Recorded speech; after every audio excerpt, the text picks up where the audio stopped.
Hi, my name is Gibson, and I'm the creator of the Personal Development School. This is your daily breakthrough video, and in this video, I'm going to talk to you a little bit about how to stop stalking your ex on social media. So this is part two of a part one video.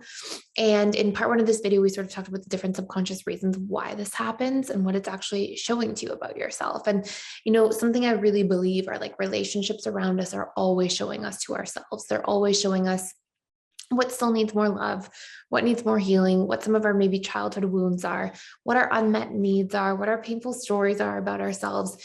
Everything outside of us is showing us the internal relationship we have to ourselves. And so, what you really want to be able to do is when you have a painful pattern or habit that you don't like that you're doing, and yet you find yourself continuously going back, what that's essentially reflecting to you is that your conscious mind has one set of intentions. For example, get over my ex.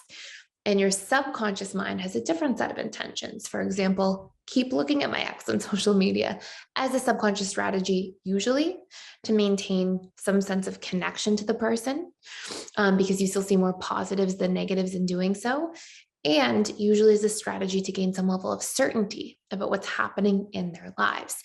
Now, the really interesting thing that we have to remember is that our subconscious mind is wired much more so for like instant gratification. It's wired for like the short-term stuff, like get the immediate certainty, get the immediate connection without really paying any heed to like the long-term detriments or side effects of that, which are, for example, that you keep this like, you keep essentially investing your time in a situation that's not really actually bringing you anything, right? It's like short-term gratification with long-term detriments, pain points, missing the person, rehashing the person, not allowing yourself to rehashing your memories with the person, not allowing yourself to properly move on from the person. All of these things become quite problematic over time. So what we really want to be able to do is become conscious about these things. And then to disrupt the pattern and actually reprogram these patterns happening within us, we have to find healthier ways of getting our needs met. And we have to change the landscape of the emotional associations that are stored at the subconscious level. So I'm going to take you through steps for how to do that. Before I do, if you want to do a deep dive, if you find that you're stuck and you just don't feel like you can get over a breakup, you find yourself ruminating, you find yourself just going through a difficult time, which is normal after a breakup, you can check out for free for 7 days our How to Heal from a Breakup course. It goes in depth as to like what the major features are that keep us stuck. Because usually when we go through like the loss of somebody, we're not grieving like their physical form. We're not grieving just like their body. We're grieving like the needs they brought into our lives, the traits they brought out in us, and all these subconscious positive associations we have tied to those things, as well as, the different stories we tell about ourselves because of the breakup, and never really being able to take away, like looking at what comes next and creating sort of a mission and vision for like what we want to take away from this experience. And so the course helps you go through all of that in a lot of detail and really just helps you like heal and be able to move on. So at a much faster pace too. So anyways, when it comes to how to actually stop stalking your ex on social media, one of the first things you want to be mindful about is like, look, the first need that's being met is the need for certainty. You're looking to see, are they still single? Are they dating somebody? Are they having a good time in their life? Are they missing me? Are they, and you have these open-ended questions that you don't have a way of getting face to face. So your subconscious mind relies on, social media as a strategy to get these needs met. Your subconscious mind is a needs meeting machine. It's going to try to meet your needs in whatever way is available. Now, what we can do is we can extrapolate from that and be like, okay, well, if I truly, like, let's pretend we looked at a need like a cup or a bucket. If I truly had my bucket or my cup overflowing with that need being met, I wouldn't be trying to get it met in a form that hurts me.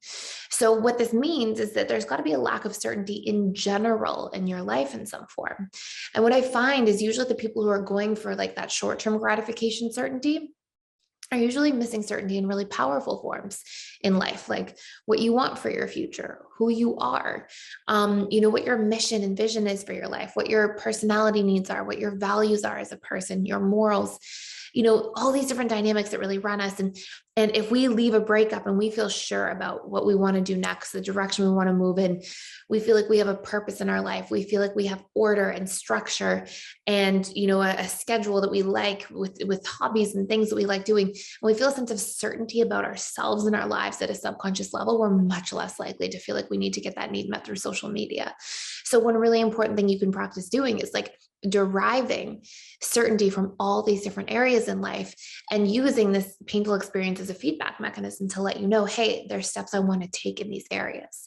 So that's number one. What you can do to follow this up is look at all the downsides, like what are the drawbacks? What's the cost of going and looking back at my ex on social media, and write out all the ways it actually affects you. Because what you're doing in this step here is you're using your conscious mind to communicate to your subconscious mind. Your conscious mind speaks in language, your subconscious mind speaks in emotion and imagery. So it's your subconscious mind doing this, not your conscious mind. Your conscious mind knows it sucks to stalk your ex on social media. So what you want to do is you want to get it communicated to your subconscious mind. So it's received at the place where it's happening to begin with. And when you write out all the costs, you feel the costs, you imagine the costs, you imagine the pain points of, oh my gosh, what if I never move on? And you imagine yourself still seeing your ex on social media all these years later and having not moving on, and how you feel alone. And so what you're doing is by writing those things out, you're communicating to your subconscious. So it's actually going to change some of these emotional associations in the landscape of your subconscious mind. Number two, you're basically going to repeat that process except for love and connection. It's the same idea. It's like if you were overflowing with love and connection in all these areas in your life, like let's just say you had so much self-love, so much self-compassion, you really show up for yourself, 10 out of 10, as much as possible. And let's say in your life, you've got a really great support network of like friends and family members and just tons of people around you that pour into you and you can pour into, and you've got community, and you know that you'll be able to date people in the future. And, you've got all these support networks and systems and a really loving relationship to yourself and those people in your life. Again, you're less likely to be spending time doing things that are hurtful to you, that are like by looking at the person on social media, ouch, that hurts. So this is feedback as well, that you have to work on strengthening those systems. And it's okay if you're starting from ground zero. It's not uncommon for people who come out of codependent relationships to like have ignored their friends and family for a long time. And they were so codependently focused on their ex. But the point here is that this is an opportunity, because it's you being able to look at the situation and experience and decide, I'm going to move in the direction of pouring into the things that do benefit me, that do make me have all these things that I would need. And you get to extract the golden nugget from the experience and go, okay, I see why I'm doing this. It's representing a deeply unmet need for myself. And here I can put all these strategies together for how to get my needs met, more so for love and connection in the relationship to myself, in the relationship to friends, to family members, to community.